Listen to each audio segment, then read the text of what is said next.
ଜୟଗୁରୁ। ଗହନ କଥା ନାରାୟଣ ମିଶ୍ର ଚ୍ୟାନେଲର ଆଉ ଏକ ନୂତନ ଅଧ୍ୟାୟ ଆପଣମାନଙ୍କୁ ବିଜ୍ଞ ଶ୍ରୋତା ଏବଂ ଦର୍ଶକମାନଙ୍କୁ ସ୍ୱାଗତ କରୁଛି। ମୁଁ ନାରାୟଣ ମିଶ୍ର। ଆଜିର ବିଷୟ ଶିକାର ଏକ, ଶିକାର ଏକ, ଶିକାରୀ ଅନେକ। ବିଷୟବସ୍ତୁ ହେଲା ଟଙ୍କା ରଖିବା କଥା। କେଉଁଠି ରଖିବେ, କେମିତି ରଖିବେ, ସୁରକ୍ଷିତ ରହିବ ନା ନାହିଁ। ଟଙ୍କା ରଖିବା କଥା କେବଳ ଏ ମଧ୍ୟବିତ୍ତମାନେ ଭାବନ୍ତି। ଆମରି ଭଳି ଯେଉଁ ମଧ୍ୟବିତ୍ତ ବର୍ଗର ଲୋକ ଅଛନ୍ତି, ଉପରବାଲା ନୁହନ୍ତି କି ତଳବାଲା ନୁହନ୍ତି। ତଳବାଲା ଟଙ୍କା ରଖିବା କଥା ଭାବନ୍ତି ନାହିଁ, କାରଣ ତାଙ୍କୁ ଟଙ୍କା ମିଳୁଥାଏ। ମାସକୁ ମାସ ମିଳେ, ଚାଷ ପାଇଁ ମିଳେ, ପୋଷାକ ପାଇଁ ମିଳେ, ଗହମ ଚାଉଳ ମିଳେ, ସବୁ ମାଗଣା ମିଳେ। ତେଣୁ ସେ ରଖିବା କଥା କାହିଁ ଭାବିବେ? ସେ ଆଉ ଦାଣ୍ଡରୁ ଆସି ହାଣ୍ଡକୁ ଯିବା ଅବସ୍ଥାରେ ନାହାନ୍ତି। ସେମାନେ ବର୍ତ୍ତମାନ ସ୍ୱଚ୍ଛଳ ବର୍ଗ ହେଲେଣି, କିନ୍ତୁ ଯେହେତୁ ସେମାନେ BPL ବିଲୋ ପଭର୍ଟି ଲାଇନ୍ ବର୍ଗରେ ଅଛନ୍ତି, ତାଙ୍କୁ ମାଗଣା ସବୁ ମିଳୁଥିବ। ସେ ଟଙ୍କା ବ୍ୟାଙ୍କରେ ରଖିବା ଅନ୍ୟ କେଉଁଠି ରଖିବା କଥା ଚିନ୍ତା କରନ୍ତି ନାହିଁ। ପ୍ରାୟତଃ ତା ଦେହରୁ ଅନେକ ଲୋକ ଉଚ୍ଚ ସ୍ତରକୁ ଗଲେଣି, କିନ୍ତୁ ସେ ଶ୍ରେଣୀରେ ଅଛନ୍ତି, BPL ଶ୍ରେଣୀରେ ଅନ୍ତର୍ଭୁକ୍ତ ହୋଇ ଅଛନ୍ତି ଏବଂ ମାଗଣା ଖାଉଛନ୍ତି। ତାଙ୍କ କଥା କହିବାର କିଛି ଆବଶ୍ୟକତା ନାହିଁ।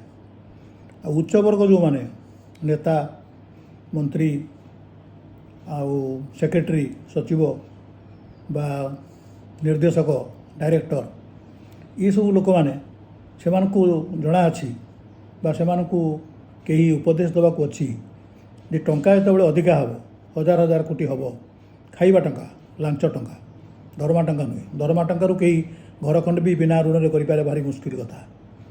ଏଇ ଯେଉଁ ଅଧିକ ଲାଞ୍ଚ ମିଳେ, ୟାକୁ କେମିତି ସୁଇସ୍ ବ୍ୟାଙ୍କରେ ରଖିହେବ, ବିଦେଶକୁ ପଠାଇ ହେବ ଏବଂ ତା ଦେହରୁ କୋଟି କୋଟି ଟଙ୍କା ସୁଧ ମାସକୁ ମାସ ଆସିବ, ଏମାନେ ଖର୍ଚ୍ଚ କରିବେ। ଏସବୁ କେବଳ ସ୍ୱଚ୍ଛଳ ବର୍ଗ, ଉପର ବର୍ଗ ଲୋକମାନେ ଭାବନ୍ତି।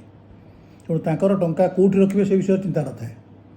ସେମାନେ ବିଦେଶରେ ରଖିବେ, ଦେଶରେ ରଖିବେନି। ଆଉ ତାଙ୍କ ଭିତରୁ ଅଧିକାଂଶ ଯେତେବେଳେ ତାଙ୍କୁ ଋଣ ମିଳେ ବ୍ୟାଙ୍କରୁ, ସେମାନେ ତାଙ୍କ ତ ଏ ଟଙ୍କା ଘରୁ ଆଣନ୍ତି ନାହିଁ। ଏ ଯେଉଁ ବ୍ୟବସାୟ ପାଇଁ ଯେଉଁ ଋଣ ମିଳେ, ଏଥିରେ ବ୍ୟାଙ୍କର ସର୍ବୋଚ୍ଚତମ ଅଧିକାରୀ ଆଉ ଭାରତ ସରକାରଙ୍କର ବା ରାଜ୍ୟ ସରକାରଙ୍କର ଯେଉଁ ବିତ୍ତମନ୍ତ୍ରୀ, ବିତ୍ତ ସଚିବ, ଏମିତିକି ପ୍ରଧାନମନ୍ତ୍ରୀ, ମୁଖ୍ୟମନ୍ତ୍ରୀମାନଙ୍କ ଭୂମିକାକୁ ମଧ୍ୟ ଏଡ଼େଇ ଦିଆଯାଏ ନପାରେ। ଏମାନଙ୍କ ସହଯୋଗରେ ଏମାନେ ହଜାର ହଜାର କୋଟି ଋଣ ପାଆନ୍ତି। ଋଣ ଶୁଝିବା କଥା ମୋଟେ ଭାବନ୍ତି ନାହିଁ। ତାଙ୍କ ଭିତରୁ ଯେଉଁମାନେ ଅଧିକାଂଶ ଲୋକ ବିଦେଶକୁ ପଳାନ୍ତି ବା ସେମାନେ ଯଦି ଦେଶ ଭିତରେ ରହନ୍ତି, ତାଙ୍କର ଋଣ ଛାଡ଼ କରାଯାଏ। କ'ଣ ପାଇଁ ଛାଡ଼ କରାଯାଏ ଏବଂ ସେ ବିଦେଶ ଗଲାବେଳେ କାହିଁ ଧରାଯାଏନି, ସେ କଥା ସେ ସରକାରଙ୍କୁ ଜଣା। କିନ୍ତୁ ସେମାନେ ଭଲରେ ଥାନ୍ତି, ବିଦେଶରେ ଯାଇ ରହନ୍ତି ବା ଏଠି ରହିକରି ଋଣ ଛାଡ଼ କରାନ୍ତି। ଏ ସବୁଥିରେ ସରକାରଙ୍କ ହାତ ଅଛି। ବିନା ସରକାରଙ୍କ ହାତରେ, ବିନା ସରକାରଙ୍କ ପ୍ରରୋଚନାରେ ବା ସାହାଯ୍ୟରେ ଏସବୁ କାମ ହୋଇପାରେ ନା। ତେଣୁ ସେମାନେ ଟଙ୍କା ରଖିବା କଥା କେବେ ଭାବନ୍ତି ନାହିଁ, କାରଣ ତାଙ୍କର ଟଙ୍କାଟା ସେ ନେଇ ପଳାଇବେ, ବିଦେଶରେ ରଖିକି ତାପରେ ପଳାଇବେ, ବା ତାଙ୍କ ଟଙ୍କା ଏଠି ହେଲେ ସେଇଟା NPA ହେଇଯିବ, ନନ୍ ପରଫର୍ମିଂ ଆସେଟ୍, ଯେଉଁଟାକି ଆମେ ଆଗରୁ କହୁଥିଲୁ ବ୍ୟାଡ୍ ଡେଟ୍। ସେଇଟା ବର୍ତ୍ତମାନ ତାକୁ ନାଁ ବଦଳାଇ ଦିଆଯାଇଛି, ନନ୍ ପରଫର୍ମିଂ ଆସେଟ୍। ସେଇଟାକୁ କମେଇ ଦିଆହେବ, ବ୍ୟାଙ୍କର ଛାଡ଼ କରିଦିଆଯିବ। ଏସବୁ ଜିନିଷ ସରକାର କରିବେ। ସରକାର କାହାକୁ ସାହାଯ୍ୟ କରିବେନି, ସେ ହେଲେ ମଧ୍ୟବିତ୍ତମାନେ, ଯେଉଁମାନେ ଟ୍ୟାକ୍ସ ଦେଉଥିବେ, କିଛି ସାହାଯ୍ୟ ସରକାରଙ୍କ ଠାରୁ ପାଇବେନି। ଏଇ ମଝିବାଲା ହିଁ ସବୁବେଳେ ହଇରାଣ। ଏମାନେ କେଉଁଠି ଟଙ୍କାଟା ରଖିବେ? ଆରମ୍ଭ କରିବା ଆଗ LICରୁ, life insurance corporation of India. ଆଗରୁ ସେ ଗୋଟିଏ ସଂସ୍ଥା ଥିଲା ଯିଏକି ଲାଇଫ୍କି ଇନ୍ସୁର କରୁଥିଲା, ଜୀବନ ବୀମା କରୁଥିଲା। ଏବେ ତ ପ୍ରତି ବ୍ୟାଙ୍କର ଲାଇଫ୍ ଇନ୍ସୁରାନ୍ସ ହେଇଗଲାଣି। HDFC life insurance, state bank life insurance, ସବୁ ବ୍ୟାଙ୍କର ହେଇଗଲାଣି ଲାଇଫ୍ ଇନ୍ସୁରାନ୍ସ। ତେଣୁ ସେ ସବୁଥିରେ ଯଦି ଆପଣ ଟଙ୍କା ରଖିବେ, ତାଙ୍କର ଯେଉଁ ସର୍ତ୍ତ ସବୁ ଅଛି, ଟିକି ଟିକି ଅକ୍ଷରରେ ଲେଖା ହେଇଛି, ସେ ବଣ୍ଡରେ ଯେଉଁଥିରେ ଆପଣ ସାଇନ୍ କରିବେ, ତାକୁ ପଢ଼ିଲେ ଆପଣ ଜାଣିପାରିବେ ଯେ ସେ ଟଙ୍କା ରଖିବେ। ଆପଣ ଯଦି ମଝିରୁ ଉଠାଇବେ, ତାହେଲେ ଭୟଙ୍କର କ୍ଷତି ହେବ। ମୁଁ ନିଜ ଅଭିଜ୍ଞତାରେ କହୁଛି, 3 ମାସକୁ 9,360 ଟଙ୍କା ଲେଖାଁ ପ୍ରାୟ 25-30 ମାସ ରଖିଲା ପରେ ହଠାତ୍ ଘର କରିବାକୁ ଟଙ୍କା ଦରକାର ହେବାରୁ ମୁଁ ଟଙ୍କା ଡ୍ର କଲି। ମୁଁ ଦେଇଥିଲି 2.5 ଲକ୍ଷରୁ ଉର୍ଦ୍ଧ୍ୱ, ପାଇଲି 1,60,000 70,000 ପାଖାପାଖି। ମାନେ ଅଧା ଟଙ୍କା ମୋର ପ୍ରାୟ କଟିଗଲା। କାରଣ କ'ଣ ନା, ଆମେ ସବୁ ଏଜେଣ୍ଟକୁ ଦେଇଛୁ, ଆମେ ଅନ୍ୟ ଇନଭେଷ୍ଟମେଣ୍ଟ କରିଛୁ। ଆପଣ ହଠାତ୍ ଟଙ୍କା ଡ୍ର କଲେ, ସେ ପଲିସିରେ ଲେଖା ହେଇଛି ଯେ ଆପଣ ମଝିରୁ ଉଠାଇବେନି। ମୋ ଟଙ୍କାଟା ମୁଁ ଉଠାଇବି ନାହିଁ ବୋଲି ସର୍ତ୍ତ ଅଛି। ତେଣୁ LICରେ ଆପଣ ଯଦି ଟଙ୍କା ରଖିବେ ବା ଚିନ୍ତା କରନ୍ତି, ଆପଣ ଯେତେବେଳେ ଚିନ୍ତା କରିବେ ଯେ ମୁଁ ଗୋଟେ LIC ପଲିସି ଖୋଲିବି, ଆପଣଙ୍କର ଚିହ୍ନା ପରିଚୟ ଏଜେଣ୍ଟ ଆପଣଙ୍କୁ ଆଉ ରଖି ଥୋଇ ଦେବନି। ସକାଳ ସନ୍ଧ୍ୟା ଘରକୁ ଦୌଡ଼ିବ, ଚା ଫା ଖାଇବ, ଜଳଖିଆ ଖାଇବ ଏବଂ ଆପଣଙ୍କୁ ପ୍ରବର୍ତ୍ତାଇବ। ଆପଣଙ୍କ ଅବର୍ତ୍ତମାନରେ ଆପଣ ଅନୁପସ୍ଥିତ ଥିଲାବେଳେ ଆପଣଙ୍କ ସ୍ତ୍ରୀକି ବୁଝେଇବ ଏଥିରେ କୋଟି କୋଟି ଟଙ୍କା ମିଳିବ, ଆପଣ ଏଇଟା ଇନଭେଷ୍ଟମେଣ୍ଟ କରନ୍ତୁ, ପ୍ରିମିୟମ୍ ବହୁତ କମ୍, ଏତିକି ଦିନ ପରେ ମିଳିବ, ଆପଣ ରଖିବେ ଜମା ଏତିକି, ପାଇବେ ଏତିକି। ଏସବୁ ଜିନିଷ ଯେତେବେଳେ ବୁଝେଇବ, ସ୍ତ୍ରୀ ବି କହିବ ଯେ ମୁଁ ତ ନୋମିନି, ତେଣୁ ମୋ ପାଇଁ ରଖାଯାଉ। ପୁଅ ବି କହିବ ମୁଁ ନୋମିନି ହେବି, ମୋ ପାଇଁ ରଖାଯାଉ। ତେଣୁ LIC ପଲିସିଟି ଆପଣ ଯେତେବେଳେ ଖୋଲିଦେବେ, ତାପରେ ଆପଣ ଦେଇ ଚାଲିଥିବେ। 20 ବର୍ଷ ପରେ କି 25 ବର୍ଷ ପରେ ଆପଣ ଯେଉଁ ଟଙ୍କା ପାଇବେ, ଆପଣ ପାଇବେ ଯଦି ବଞ୍ଚିଥିବେ। ତେଣୁ LICରେ ଯଦି ଜଲ୍ଦି ମରିବେ ତାହେଲେ ଲାଭ। ଯଦି LIC ପଲିସି ବେଶୀ ଆମାଉଣ୍ଟର କରିଛନ୍ତି ତାହେଲେ ଜଲ୍ଦି ଆପଣ ମଲେ ଭଲ ଲାଭ। ଲାଭ ଆପଣ ପାଇବେନି, ଆପଣଙ୍କ ନୋମିନି ପାଇବ। ତେଣୁ LICରେ କରିବା ପୂର୍ବରୁ ଆପଣ 100 ଥର ଭାବିବେ ଯେ ସେଥିରେ କ'ଣ ଲେଖା ଅଛି, କେଉଁ ସର୍ତ୍ତ, ସମସ୍ତ ସର୍ତ୍ତ ଆପଣ କେତେ ଉଠେଇବେ, ଉଠେଇ ପାରିବେ ନା ନାହିଁ, କେମିତି ଉଠେଇବେ, ଉଠେଇଲେ କେତେ ପାଇବେ, କେତେ ରଖିଲେ କେତେ ପାଇବେ, ଏହି ବିଷୟରେ ଆପଣଙ୍କୁ କୌଣସି ଏଜେଣ୍ଟ ସ୍ପଷ୍ଟ ଭାବେ କହିବ ନାହିଁ। ତେଣୁ ଆପଣ ଟଙ୍କା ରଖି ସାରିଲା ପରେ କ'ଣ ଆପଣଙ୍କର କ୍ଷତି ହେବ ଆପଣ ଯେତେବେଳେ ଉଠେଇବେ ମଝିରେ ଜାଣିବେ। ଏବଂ ଶେଷକୁ ଆପଣ ଉଠାନ୍ତୁ କି ଆପଣଙ୍କ ନୋମିନି ଉଠାନ୍ତୁ, ସେମାନେ ମାଲାମାଲ ହେବେ ଯଦି ଆପଣ ଜଲ୍ଦି ମରିବେ। ଇଏ ହେଲା LIC କଥା। ନା ତ ନାହିଁ ଆପଣ କହିବେ ନାହିଁ ମୁଁ ଟଙ୍କା ବ୍ୟାଙ୍କରେ ରଖିବି। ବ୍ୟାଙ୍କର ନିୟମ ସବୁ ବର୍ତ୍ତମାନ ବଦଳିଗଲାଣି। ଆପଣ ବ୍ୟାଙ୍କରେ ଟଙ୍କା ରଖିଲେ ଏତିକି ଥର ମାସକୁ ଉଠେଇବେ, 3 ଥର ଉଠେଇଲେ ଜରିମାନା ପଡ଼ିବନି, 5 ଥରକୁ ଅଧିକା ଉଠେଇଲେ ଜରିମାନା ପଡ଼ିବ। ଅନ୍ୟ ବ୍ୟାଙ୍କର ଗୋଟେ ବ୍ୟାଙ୍କର ATM ଆର ବ୍ୟାଙ୍କରୁ ସେଟାକୁ ଡ୍ର କଲେ କେତେ ଥର ଡ୍ର କଲେ ତାର ବି ରେଷ୍ଟ୍ରିକ୍ସନ୍ ଅଛି, ସୀମା ଅଛି, ଏତିକି ଥର ଆପଣ ଡ୍ର କରିପାରିବେ। ଆପଣଙ୍କ ଟଙ୍କା ଆପଣ ଡ୍ର କରିବେ, ଆପଣ ଖର୍ଚ୍ଚ କରିବେ, କିନ୍ତୁ ଆପଣ ତାଙ୍କୁ ପଚାରିବେ ଯେ କେତେ ଥରରୁ ଅଧିକ ମୁଁ ଡ୍ର କରିପାରିବି ନାହିଁ। ଆପଣ ଭାବିବେ ମୁଁ ଏକାଥରେ ଡ୍ର କରିଦେବି, ସେଇଟା ବି ଅସମ୍ଭବ। ଆପଣ ଯଦି ଏକାଥରେ 20 ଲେଖାଏଁ ଟଙ୍କା ଡ୍ର କରିବେ ତାହେଲେ ସେ ଯେଉଁ ଲୁଟେରା ମାନେ ଯେଉଁମାନେ ଆପଣଙ୍କୁ ଟଙ୍କା ଛଡ଼େଇ ନିଅନ୍ତି, ଯେଉଁମାନେ ଗାଡ଼ି ଭାଙ୍ଗି ଟିକି ଭାଙ୍ଗି ନେଇଯାଆନ୍ତି, ଯେଉଁମାନେ ଜବରଦସ୍ତି ଚୁରି ଦେଖେଇ ନେଇଯାଆନ୍ତି, ସେମାନେ ତାଙ୍କ ଲୋକଙ୍କୁ ବ୍ୟାଙ୍କରେ ଜଗେଇଛନ୍ତି ଯେ କେଉଁ ଲୋକ କେତେ ଟଙ୍କା ଡ୍ର କଲା, କେମିତି ଯାଉଛି, କେଉଁ ଗାଡ଼ିରେ ଆସିଛି। ତେଣୁ ଆପଣଙ୍କ ଟଙ୍କା ଘର ପର୍ଯ୍ୟନ୍ତ ପହଞ୍ଚିବା ମୁସ୍କିଲ। ଆଉ ଏ ଯେଉଁ ନିୟମ କରାଯାଇଛି ବରିଷ୍ଠ ନାଗରିକମାନଙ୍କ ପାଇଁ ଘରେ ନେଇ ଟଙ୍କା ଦେଇ ଆସିବେ, ସେ କେଉଁଠି ହେଉନି, କିଛି କେବେ ପାଳିତ ହେଉନି ସେଇଟା। ଆପଣ କହିଲେ ଟେଲିଫୋନ୍ ଉଠେଇବେନି, ଶୁଣିଲେ ବି ଆସିବେନି। ତେଣୁ ଆପଣ ଟଙ୍କା ଆଣି ଆସିଲା ବେଳେ ମରିଯାଇପାରନ୍ତି। ତେଣୁ ଏକାଥରେ ଟଙ୍କା ଉଠାଇବା ଅସମ୍ଭବ, ବାରମ୍ବାର ଉଠାଇବା ମଧ୍ୟ ଅସମ୍ଭବ। କ'ଣ କରିବେ ତାହେଲେ ଟଙ୍କା ରଖିକିରି? ଉଠାଇ ପାରିବେନି ବାରମ୍ବାର, ଅନ୍ୟ ବ୍ୟାଙ୍କରୁ ଉଠାଇ ପାରିବେନି, ସେଇ ବ୍ୟାଙ୍କର ATMରୁ ଉଠାଉଥିବେ, କେତେଥର ଉଠାଇବେ ତାର ବି ସୀମା ଅଛି। ତେଣୁ ବ୍ୟାଙ୍କରେ ଟଙ୍କା ରଖିବାରେ ବିଭିନ୍ନ ପ୍ରକାର ରେଷ୍ଟ୍ରିକ୍ସନ୍ ଅଛି। ତେଣୁ ଆପଣ ବ୍ୟାଙ୍କରେ ଟଙ୍କା ରଖିବେ କେଉଁ ଭାବିବେ ଯେ ମୁଁ ଏଠି ଏତେ କେତେ ରଖିବି, କ'ଣ ରଖିବି, କେମିତି ରଖିବି। ଚିଟ୍ ଫଣ୍ଡରେ ବି ରଖିପାରିବେନି, କାରଣ ଚିଟ୍ ଫଣ୍ଡ ଅବସ୍ଥା ଆପଣ ଜାଣିଛନ୍ତି। କେତେ କେତେ ଚିଟ୍ ଫଣ୍ଡରେ ଲକ୍ଷ ଲକ୍ଷ ଟଙ୍କା ଲୋକ ରଖି, ଯେଉଁମାନେ ଲାଞ୍ଚ ଟଙ୍କା ରଖିଲେ ବା ଉପରି ଟଙ୍କା ରଖିଲେ ବା 5 ଟଙ୍କା ଖାଇକି ରଖିଲେ ତାଙ୍କ କଥା ଅଲଗା। ଯିଏ ନିଜ ରୋଜଗାର ଅର୍ଜିତ ଅର୍ଥ ଚିଟ୍ ଫଣ୍ଡରେ ରଖିଲା ସେ ମଲା, କାହିଁକିନା ସେ ତା'ର ଟଙ୍କା ପାଇବନି। ଯେଉଁ ଚିଟ୍ ଫଣ୍ଡରୁ ଟଙ୍କା ମିଳିବ କୁହାହେଉଛି ଏଟା ଅସମ୍ଭବ, କାହିଁକିନା ସେ ଟଙ୍କା ନାହିଁ। ଆଉ ଯେଉଁ ଟଙ୍କାଟା କଲେକ୍ସନ୍ ହେଲା ସେଥିରୁ ଖୁବ୍ ବେଶୀ ପରସେଣ୍ଟେଜ୍ କମିଶନ୍ ଦିଆଯାଇଛି ଏଜେଣ୍ଟକୁ। ଆଉ କିଛି ଅଲିଉଡ଼ ତାରକାମାନଙ୍କ ସହିତ ନାଚ ଗୀତରେ ସବୁ ସରିଯାଇଛି। ଆଉ କିଛି ମନ୍ତ୍ରୀ ନେତା ଯେଉଁମାନେ ସବୁ ମିଟିଂ ଆଟେଣ୍ଡ କଲେ ତାଙ୍କୁ ସବୁ ତାଙ୍କ ପରସେଣ୍ଟେଜ୍ ଦିଆହେଇଛି। ତେଣୁ ତା ପାଖରେ ସେ ଟଙ୍କା ନାହିଁ। ତେଣୁ ଆପଣ ଚାହିଁଲେ ବି ସେ ଟଙ୍କା ଯଦି ବା କେବେ ମିଳିବ, ମିଳିବା ତ ଅସମ୍ଭବ, ଯଦି କେବେ ମିଳିବ ତା'ର ପରିମାଣ ଆପଣ ରଖିଥିବା ଟଙ୍କାର ଶତକଡ଼ା 20, ମାକ୍ସିମମ୍ଟା 10ରୁ 20 ଭିତରେ ହେବ, ତାଠୁ ଅଧିକ ହୋଇପାରିବ ନାହିଁ। ତେଣୁ ଚିଟ୍ ଫଣ୍ଡରେ ଯେଉଁ ଆପଣ ଲୋଭ କରିକି ରଖୁଛନ୍ତି ଯେ ମୁଁ 3 ବର୍ଷରେ ଡବଲ୍ ହୋଇଯିବ, ସେ 1.5 ବର୍ଷ 2 ବର୍ଷ ବେଳକୁ ସେ ନଥିବ।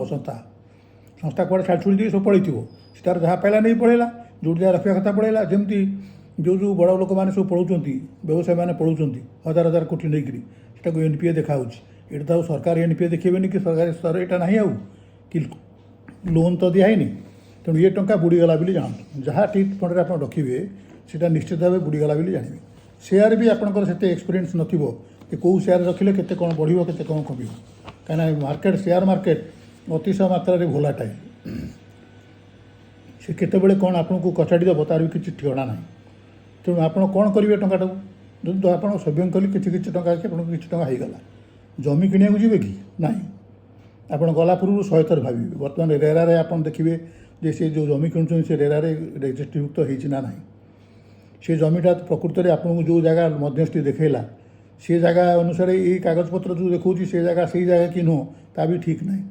ଆପଣ କିଣି ସାରିଲା ପରେ ମାପିଲା ବେଳକୁ ଜାଗା ଯାଇ ପଡ଼ିଥିବ ନ୍ୟାସନାଲ୍ ହାଇୱେ ଉପରେ ବା ଅନ୍ୟ କାହାର ଜାଗା ହେଇଥିବ ବା ସେଠି ସେ ଜାଗା ନଥିବ। ତେଣୁ ଏ ପ୍ରକାର ତହସିଲ ଅଫିସ୍, BDA ବା ଆପଣଙ୍କର ସବ୍ ରେଜିଷ୍ଟ୍ରି ଅଫିସ୍, ଆପଣ ଯେତେ ଯୁଆଡ଼େ ଯାହା ଦେଖନ୍ତୁ, ଜାଗାଟି କିଣିଲା ମାନେ ସେଇଟା କେତେ ଥର ବିକ୍ରି ହେଇଛି, କ'ଣ ହେଇଛି, ଏବଂ କିଏ ତା ଦେହରେ ପ୍ରକୃତ ମାମଲତକାର ଆପଣ କି ନୁହଁ ଖାଲି ପଟାଟାଏ ଦେଖିଲେ ଯେ ଆପଣ ସବୁକିଛି ଜାଣିପାରିବେ ତାର କିଛି ମାନେ ନାହିଁ। ଆପଣ ନିଜେ ତହସିଲ ଅଫିସକୁ ଯାଇ ବିଡ଼ିଓକୁ ଯାଇ ଯଦି ଦେଖିବେ ତାହେଲେ ଜାଣିପାରିବେ ସେ ପ୍ରକୃତ ସେ ଜାଗା ଅଛି କି ନାହିଁ।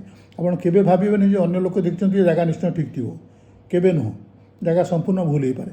ଆଉ ଯେତେବେଳେ ଜାଗା ସମ୍ପୂର୍ଣ୍ଣ ଭୁଲ ହେବ ଆପଣ ଟଙ୍କା ବୁଡ଼ିଯିବ, ସେତେବେଳେ କେହି ଆପଣଙ୍କ ପିଠିରେ ପଡ଼ିବାକୁ ନଥିବେ, ନା କୋର୍ଟ କଚେରୀ, ନା ସରକାର, ନା ଅନ୍ୟ କେହି ବନ୍ଧୁବାନ୍ଧବ, ନା ମଧ୍ୟସ୍ଥି, ନା କେହି। ଏପରିକି ମଧ୍ୟସ୍ଥିମାନେ ମଧ୍ୟ ଆପଣ ଖୋଜିଲେ ପାଇବେନି ଆଉ। ଆପଣ ଯେଉଁ ମଧ୍ୟସ୍ଥିଙ୍କ ଜରିଆରେ ଟଙ୍କା ଜମି କିଣିଛନ୍ତି ତାଙ୍କୁ ମୋଟରୁ ନ ପାଇପାରନ୍ତି, କାରଣ ସେମାନଙ୍କର କାମ ହେଲା ସିଏ ଯିଏ ବିକୁଛି ତାଠୁ 2% ନେବେ ଭ୍ୟାଲୁଏସନ୍ର, ଆଉ ଯିଏ କିଣୁଛି ତାଠୁ 2% ନେବେ। ଯଦି ଆପଣଙ୍କର ଧରନ୍ତୁ କୋଟିଏ ହେଲା ତାହେଲେ ସେ 2 ଲକ୍ଷ 4 ଲକ୍ଷ ସେଥିରୁ ନେଇଯିବେ। ତେଣୁ ତାଙ୍କର 4 ଲକ୍ଷରେ କାମ, ତାଙ୍କର ଅନ୍ୟ କ୍ଷେତ୍ରରେ କାମ ନାହିଁ। ତେଣୁ ଆପଣ ମଧ୍ୟସ୍ଥିଙ୍କ ଉପରେ ନିର୍ଭର କରିକି ଜମି କିଣିପାରିବେ ନାହିଁ। ବ୍ୟାଙ୍କରେ ରଖିବା ଅସୁବିଧା, LIC ରଖିବା ଅସୁବିଧା, ଚିଟ୍ ଫଣ୍ଡରେ ରଖିବା ଅସୁବିଧା, ଜମି କିଣିବା ଅସୁବିଧା। ଜମି କିଣିବା ଯଦି ଅସୁବିଧା ତାହେଲେ ଏ ଯେଉଁ ଲୋକମାନେ ସବୁ ଧରା ପଡ଼ୁଛନ୍ତି 104ଟା ପ୍ଲଟ୍, 54 ପ୍ଲଟ୍, 85 ପ୍ଲଟ୍, କେଜି ସୁନା ଘରୁ ବାହାରୁଛି, ସେ ଯେଉଁମାନଙ୍କ ପାଖରୁ ବାହାରୁଛି ସେମାନଙ୍କ ସଂଖ୍ୟା 5% ହେଇପାରେ ବା 3% ହେଇପାରେ, କିନ୍ତୁ ସେମାନଙ୍କ ଯେଉଁ ଆହୁରି 50% 60% ଲୋକ ଅଛନ୍ତି ଯେଉଁମାନଙ୍କ ପାଖରେ ଏସବୁ ଜିନିଷ ବାହାରିବ, କିନ୍ତୁ ତାକୁ ଖୋଳତାଡ଼ କରିବାର ଶକ୍ତି କାହାର ନାହିଁ, କାରଣ ସେମାନେ ସରକାର ଲୋକ। ସେମାନେ ଏସବୁ ଜିନିଷ ଅଛି ତା ଦେହରୁ ଯେଉଁମାନେ ଭଲକି ଦେଇପାରୁନାହାନ୍ତି ଉପରକୁ ବା ଦେଉଥିଲେ ଏବେ ଦେଇପାରୁନାହାନ୍ତି, ସେମାନେ ଘର କାନ୍ତଲାସ ହେଉଛି କି ରେଡ଼ ହେଉଛି। ତେଣୁ ଆପଣ ଜମି କିଣିଲେ ଅସୁବିଧା, LIC ରଖିଲେ ଅସୁବିଧା, ବ୍ୟାଙ୍କରେ ରଖିଲେ ଅସୁବିଧା, ଚିଟ୍ ଫଣ୍ଡରେ ରଖିଲେ ଅସୁବିଧା, ଟଙ୍କା ରଖିଲେ ଅସୁବିଧା, ନ ରଖିଲେ ବି ଯଦି ଘରେ ଯାଇ ରଖିବେ ତାହେଲେ ବି ଚୋର ତସ୍କର ନେଇଯାଇପାରନ୍ତି, ଲୁଟତରାଜ ହେଇପାରେ, ଆପଣଙ୍କ ଜୀବନ ଉପରେ ବି ଆଞ୍ଚ ଆସିପାରେ। ତେଣୁ ଏ ମଧ୍ୟବିତ୍ତ ସ୍ତରର ଲୋକ ଯାହାଙ୍କ ବିଷୟରେ ଆମେ ଆଉଥରେ ଅନ୍ୟ ଏକ ଅଧ୍ୟାୟରେ ଆଲୋଚନା କରିବା ଯେ ଏମାନଙ୍କର କ'ଣ ଦୋଷ ଗୁଣ ରହୁଛି ବା ଏମାନେ କାହିଁକି ସବୁବେଳେ ସଫର କରୁଛନ୍ତି, ସେ ବିଷୟରେ ଆମେ ଆଉଥରେ ଆଲୋଚନା କରିବା ଅନ୍ୟ ଏକ ଅଧ୍ୟାୟରେ। ବର୍ତ୍ତମାନ ପାଇଁ ଆମେ ଯାହା ଦେଖୁଛେ ଯେ ଟଙ୍କା ଯେତେବେଳେ ଟିକେ ଅଧିକା ହେବ ଆମେ ସଞ୍ଚୟ କରିବୁ, ପେଟରୁ କାଟିକି ରଖିବୁ, ସେ ସଞ୍ଚୟ ଟଙ୍କାଟାକୁ କେଉଁଠି ରଖିଲେ ନିରାପଦ ରହିବ ସେମିତି କୌଣସି ସ୍ଥାନ ସରକାର ଏପର୍ଯ୍ୟନ୍ତ ନିରୂପଣ କରିପାରିନାହାନ୍ତି। ତେଣୁ ଟଙ୍କା ରଖିବା ଭୁଲ, ନ ରଖିବା ବି ଭୁଲ। ଆପଣ କହିବେ ମୁଁ ଟଙ୍କା ରଖିବିନି, ସବୁ ଖର୍ଚ୍ଚବାର୍ଚ୍ଚ କରିଦେବେ, ଆପଣ ହଇରାଣ ହେବେ, ଆପଣଙ୍କ ପିଲାପିଲି ହଇରାଣ ହେବେ, ଆପଣଙ୍କ ସ୍ତ୍ରୀ ଛୁଆ ପରିବାର ସମସ୍ତେ ହଇରାଣ ହେବେ। ରଖିବା ଦରକାର, କେମିତି ରଖିବେ, କେଉଁଠି ରଖିବେ, ସୁରକ୍ଷିତ ରଖିବେ, ଏ ବିଷୟରେ 50 ଥର ଭାବି ଚିନ୍ତା କରି ଯେଉଁମାନଙ୍କ ପାଖରେ ଏସବୁ ଜିନିଷର ଜ୍ଞାନ ଅଛି ତାଙ୍କୁ ପଚାରି ତାପରେ ଯାଇକି ଟଙ୍କା ରଖିବେ ଏବଂ ସେଇଟା ସୁରକ୍ଷିତ ରହିବ। ତେଣୁ ଟଙ୍କା ଯେଉଁ ରଖିବେ ସେଇଥିପାଇଁ କୁହାହେଇଛି ଯେ ଶିକାର ଏକ ଶିକାରୀ ଅନେକ। ଆପଣ ହେଉଛନ୍ତି ଶିକାର, ଆପଣଙ୍କୁ ଶିକାର କରିବାକୁ ଅନେକ ଶିକାରୀ ଅଛନ୍ତି। ସେ ଚତୁର୍ଦିଗ ଯାକ ଅଛନ୍ତି। ଚିଟ୍ ଫଣ୍ଡ ବାଲା ଗୋଟେ ଶିକାରୀ, ଜମି ବିକିଲା ବାଲା ଗୋଟେ ଶିକାରୀ, ମଧ୍ୟସ୍ଥି ବାଲା ଗୋଟେ ଶିକାରୀ, ବ୍ୟାଙ୍କ ବାଲା ଗୋଟେ ଶିକାରୀ, LIC ବାଲା ଗୋଟେ ଶିକାରୀ, ବହୁତ ଶିକାରୀ ଅଛନ୍ତି। ବହୁ ପ୍ରକାର ଲୋକ ଆପଣଙ୍କୁ ଘେରି ବସୁଛନ୍ତି। ଜାଣିଲେ ଯେ ଆପଣ କିଛି ଟଙ୍କା ରଖିବାକୁ ଚାହୁଁଛନ୍ତି ସେମାନେ ସବୁ ଆପଣଙ୍କୁ ଘେରିଯିବେ।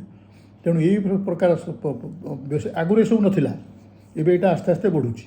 କାରଣ ବାଟରୁ ଘାଟରୁ ଟଙ୍କା ଛଡ଼େଇ ନେବା, ଘରେ ପଶିକି ଛୁରୀ ଦେଖେଇ ସବୁ ଜିନିଷ ଲୁଟ୍ କରି ନେଇଯିବା, ଏଇଟା ଏତେ ବଢ଼ିଗଲାଣି ଯେ ଆପଣଙ୍କର ଟଙ୍କା ତ ଦୂର କଥା, ଜୀବନ ମଧ୍ୟ ସୁରକ୍ଷିତ ନୁହେଁ। ଏଇଭଳି ଅବସ୍ଥାରେ ଆମେ ପହଞ୍ଚୁ। ଆମ ସରକାରଙ୍କର ଇଏ ହେଉଛି କାରଣ, ଆମ ସରକାରଙ୍କ ଇଏ ହେଉଛି କୃପା, ଆମ ସରକାରଙ୍କର ଇଏ ହେଉଛି ନିର୍ଦ୍ଦିଷ୍ଟ ରକ୍ଷା କରିବା ଶକ୍ତି। ତେଣୁ ଆପଣ କ'ଣ କରିବେ ସେ ବିଷୟରେ ଅନେକ ଥର ଭାବି ତାପରେ ଯାଇକରି ଇନଭେଷ୍ଟମେଣ୍ଟ କରିବା କଥା ଭାବିବେ। ଆଜି ପାଇଁ ଏତିକି। ଭାବୁଛି ଯଦି ଭିଡ଼ିଓଟି ଆପଣଙ୍କୁ ଠିକ୍ ଲାଗିଲା ଆପଣ ନିଶ୍ଚୟ ଲାଇକ୍ କରିବେ, ସେୟାର କରିବେ, ଆଉ ହ୍ୱାଟ୍ସଆପ୍ରେ ମେସେଜ୍ ନ ଦେଇ ୟୁଟ୍ୟୁବ୍ର କମେଣ୍ଟ ବକ୍ସରେ କମେଣ୍ଟ କରିବେ। ଭଲ ଲାଗୁ ଖରାପ ଲାଗୁ, ଭଲ ଲେଖନ୍ତୁ କି ଖରାପ ଲେଖନ୍ତୁ, ଯାହା ଲେଖିବେ ୟୁଟ୍ୟୁବ୍ର କମେଣ୍ଟସ୍ ବକ୍ସରେ ଲେଖିବେ। ଆଉ ଚ୍ୟାନେଲଟିକି ଦୟାକରି ସବସ୍କ୍ରାଇବ୍ କରିବେ, ବନ୍ଧୁମାନଙ୍କୁ ବି କହିବେ, ଯେଉଁମାନଙ୍କୁ ପଠାଇବେ ଚ୍ୟାନେଲଟିକି ସବସ୍କ୍ରାଇବ୍ କରିବେ। ସମ୍ପର୍କ ବଜାୟ ରହୁ। ଆଜି ପାଇଁ ଏତିକି। ଜୟ ଗୁରୁ।